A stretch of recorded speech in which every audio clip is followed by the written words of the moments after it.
নমস্কাৰ বন্ধুসকল, আপোনালোক সকলোকে আন্তৰিকতাৰে স্বাগতম জনাইছোঁ মোৰ ইউটিউব চেনেল বিশ্বজিৎ ব্লগছ আছামলৈ।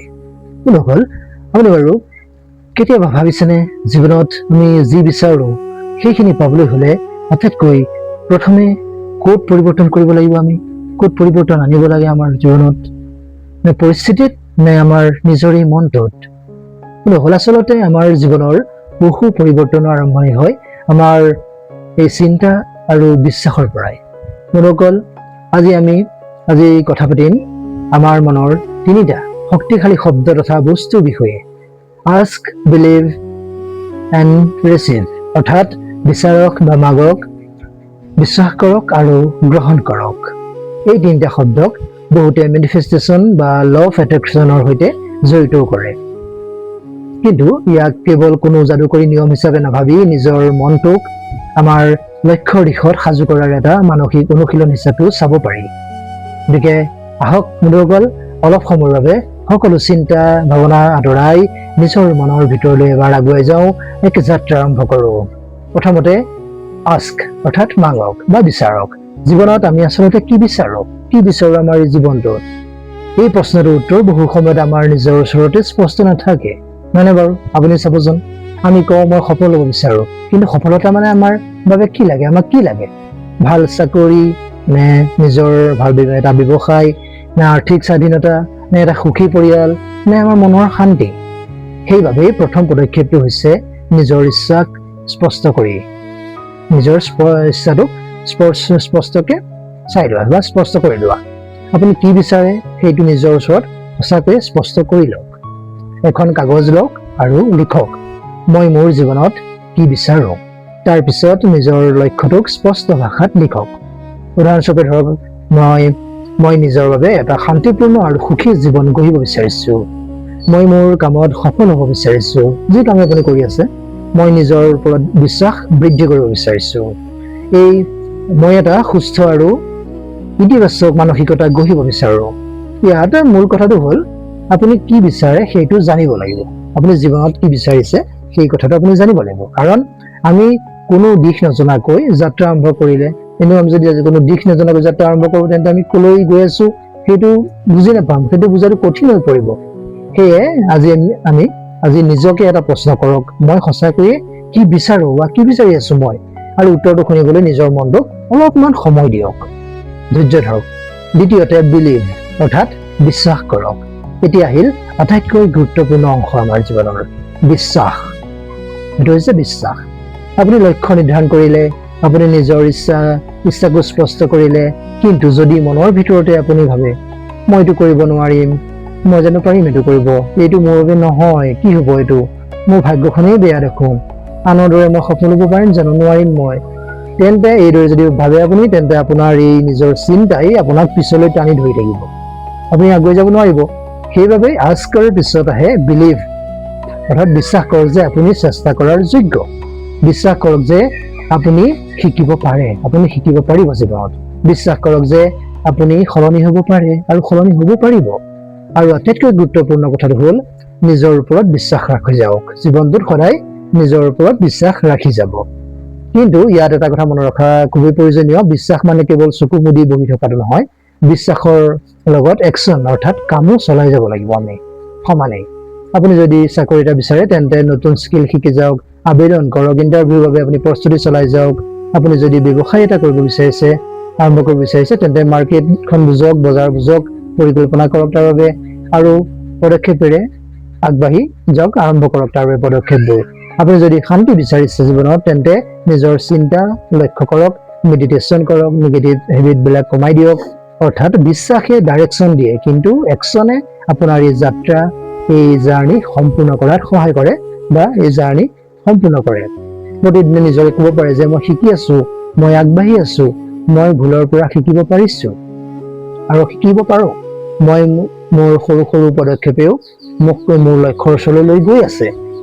এই ধৰণৰ ইতিবাচক চেল্ফ টক, নিজৰ লগত কথা পতা, আপোনাৰ মনটোক নতুন ধৰণে চিন্তা কৰিবলৈ সহায় কৰিব পাৰে।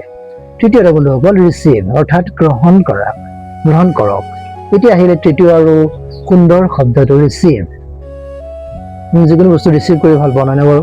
গ্ৰহণ কৰি, অৰ্থাৎ যি ভাল বস্তু সুযোগ শিক্ষা আৰু অভিজ্ঞতা আপোনাৰ জীৱনলৈ আহিছে সেইবোৰক চিনাক্ত কৰিবলৈ শিকক আৰু কৃতজ্ঞতাৰে গ্ৰহণ কৰিবলৈও শিকক। কেতিয়াবা আমি এটা ডাঙৰ সুযোগৰ বাবে আমি জীৱনটোত অপেক্ষা কৰি থাকোঁ, বহুত ডাঙৰ সুযোগ আহিব তাৰ বাবে, কিন্তু সৰু সুযোগবোৰক উপেক্ষা কৰি দিওঁ।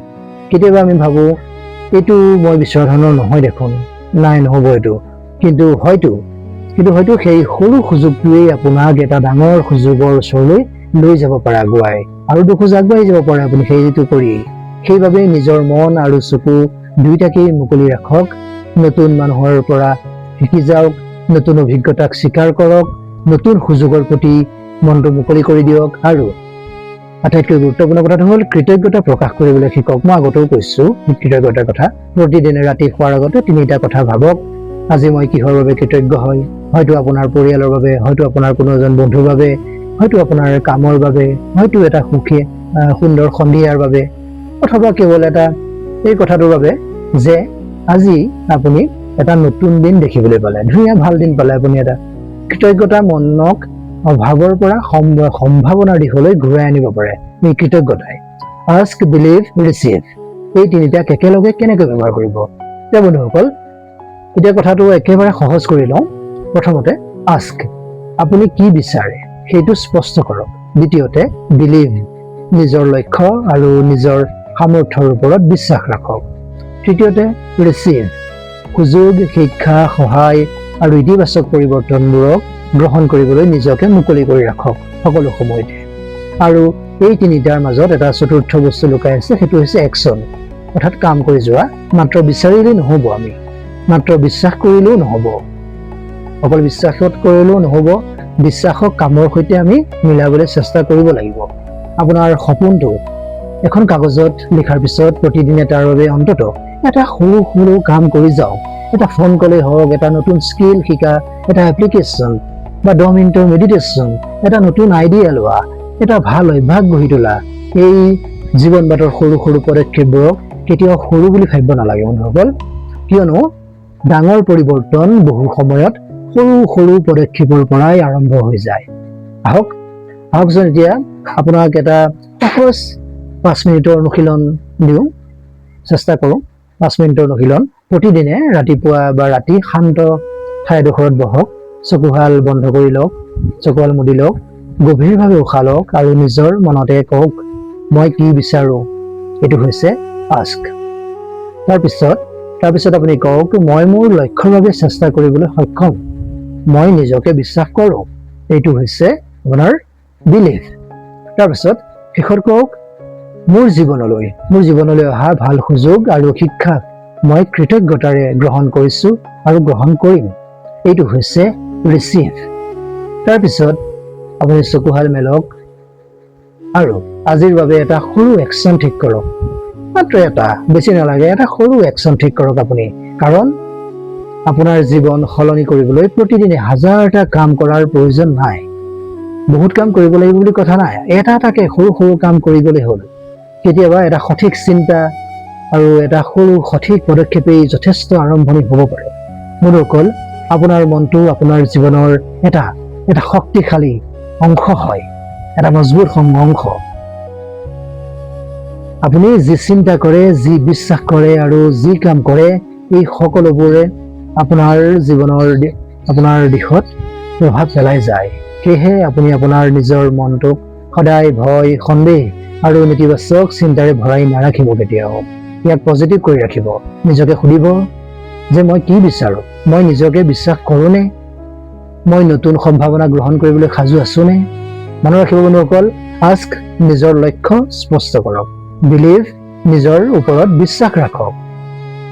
তাৰপিছত ৰিচিভ, আপোনাৰ সুযোগ আৰু ইতিবাচক পৰিৱৰ্তনবোৰক গ্ৰহণ কৰি যাওক। আৰু এই সকলোবোৰৰ লগত একশ্যন, কাম, অৰ্থাৎ প্ৰতিদিনে এটা সৰু হ'লেও পদক্ষেপ লওক, হাতত লওক। সৰু পদক্ষেপ, এটা সৰু কাম। হয়তো আপোনাৰ জীৱনৰ পৰৱৰ্তী সুন্দৰ অধ্যায়টো আজি আৰম্ভ হৈ যাব পাৰে, কেৱল এটা চিন্তাৰ পৰা, এটা সৰু চিন্তাৰ পৰা, এটা বিশ্বাসৰ পৰা আৰু এটা সৰু পদক্ষেপৰ পৰা। যদি এই ভিডিঅ'টো আপোনাৰ ভাল লাগিছে তেন্তে বিশ্বজিৎ ব্লগছ আছামক ছাবস্ক্ৰাইব কৰিবলৈ নাপাহৰিব, ভিডিঅ'টো লাইক আৰু শ্বেয়াৰ কৰিবলৈ নাপাহৰিব। আপোনাৰ বন্ধু বান্ধৱী তথা আপোনাৰ পৰিয়ালৰ সৈতে, আপোনাৰ আপোনজনৰ সৈতে শ্বেয়াৰ কৰি দিয়ক ভিডিঅ'টো। আকৌ কিছু নতুন চিন্তা, নতুন কথা আৰু নতুন অনুপ্ৰেৰণাৰে লগ পাম। তেতিয়ালৈকে কুশলে থাকক, সুখী হৈ থাকক, নিজৰ মনটোক শান্ত কৰি ৰাখক, নিজৰ ওপৰত বিশ্বাস ৰাখি আগবাঢ়ি যাওক জীৱনত, আৰু জীৱনৰ প্ৰতিটো সৰু আশীৰ্বাদক কৃতজ্ঞতাৰে গ্ৰহণ কৰি আগবাঢ়ি যাবলৈ চেষ্টা কৰক। আকৌ লগ পাম। ধন্যবাদ। জয় আই অসম।